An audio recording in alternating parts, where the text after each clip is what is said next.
Hi, welcome to the second week of the Leading Institute. We're going to be covering all the things you need to know about operations, but more importantly, we're going to get a lot of stuff done to set up your new semester. This is going to be a busy week and a lot of collaboration is required.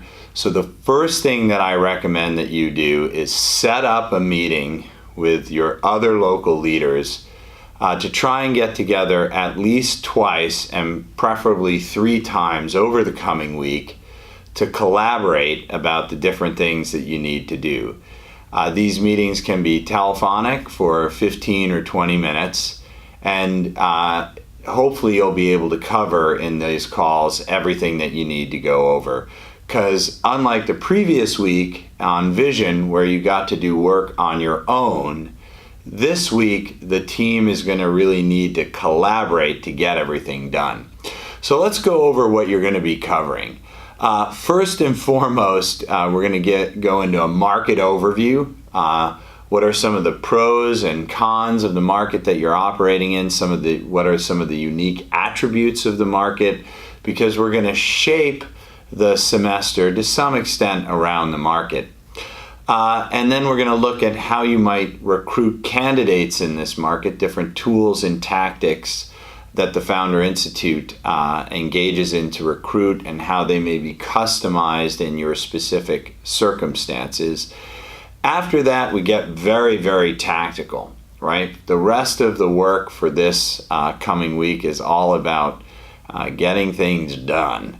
So, first, you're going to review the system, how it works, the different things you need to know, the admin recruiting page, the admin courses page, and that's going to give you a sense of the tools needed to get everything done.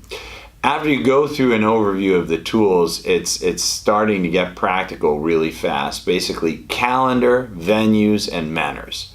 So you want to set the calendar of recruiting events up so that all the recruiting events, all the session events are on the same day of the week.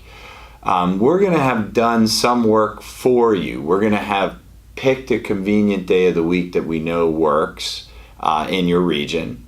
And we're also going to pick a series of events that have traditionally worked as well. If you want to change the calendar or change the type of event, let us know. We're here to help you do that. And we want to make sure you have the most successful recruiting calendar possible.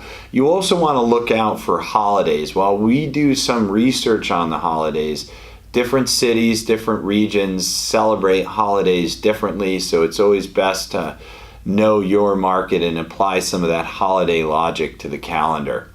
Now, once we have the calendar outline and dates correct, which you'll be working with your co-directors on, and you should let your regional manager know, once that's all set up, then you're going to need to pick venues and identify some manners. So I'm going to talk about those for a moment. Venues are places where you host the events. They should be things like co-working spaces, possibly a technology company like Microsoft, or possibly even a university. Generally speaking, we recommend hosting the events where people go that are aspiring entrepreneurs. So co-working spaces are a great example. A lot of the people that rent desks at co-working spaces or are in a co-working space community generally are interested in starting a business, so it's a great place to host an event, especially a recruiting event, because you're attracting the natural audience of the co-working space to the Founder Institute event and eventually to apply to the program. Conversely, like universities tend to be less advantageous because students don't make for great entrepreneurs. It's not likely that a student's going to drop out of college and start a company, though some great ones have. Those are really outliers. So, it's like trying to find a needle in a haystack to find a great entrepreneur in a university campus that is going to quit college and join the program. So, while they have great venues at universities, you're going to have to recruit all the attendees to go to a recruiting event at a university, whereas if you host it, let's say, at a co-working space, they may bring 50 or 100 people to your event without you lifting a finger.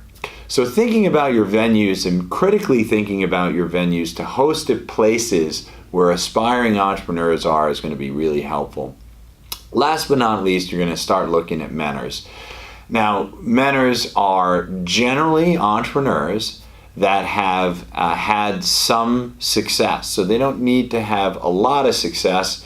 In fact, if they have, a new company with 25 people that's growing rather quickly, that's infinitely more successful than most of the people in the program. So that would make for a good mentor.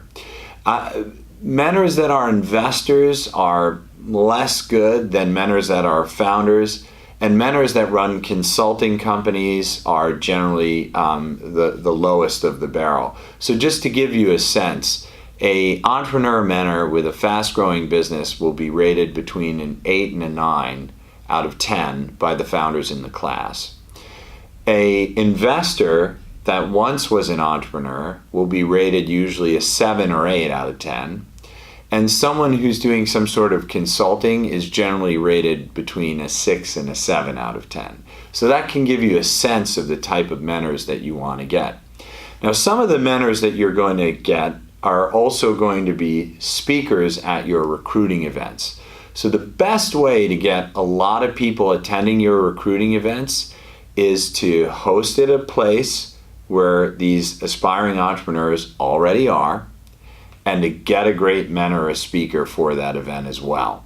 So you want to be thinking about some of these first mentors that are going to attract aspiring entrepreneurs to come out and see them speak at recruiting events. Now, it's a busy week, as I told you. Week 2, you got a lot of stuff to do. Collaborating with your fellow local leaders will really help here, and you can submit your work together. So share it maybe in a Google Doc or some other way and then post it up when it's all done. It's possible you're not going to get all of the mentors, all of the venues done. You definitely want to get all of the dates done. So if needed, you can keep working on the assignment, so to speak, of Module 2 into the 3rd week. Or if absolutely necessary, you can ask your regional manager for an extension, because we know there's a lot of things to do this week, but we do want to keep the pace flowing. So if you get most of it done, you can just finish some things up in a future week. Collaboration is going to be key. Good luck. There's a lot to do. This is where the pedal really hits the metal. A lot of the planning for the semester gets done this week. So good luck, and I can't wait to help you launch some great companies. Thank you.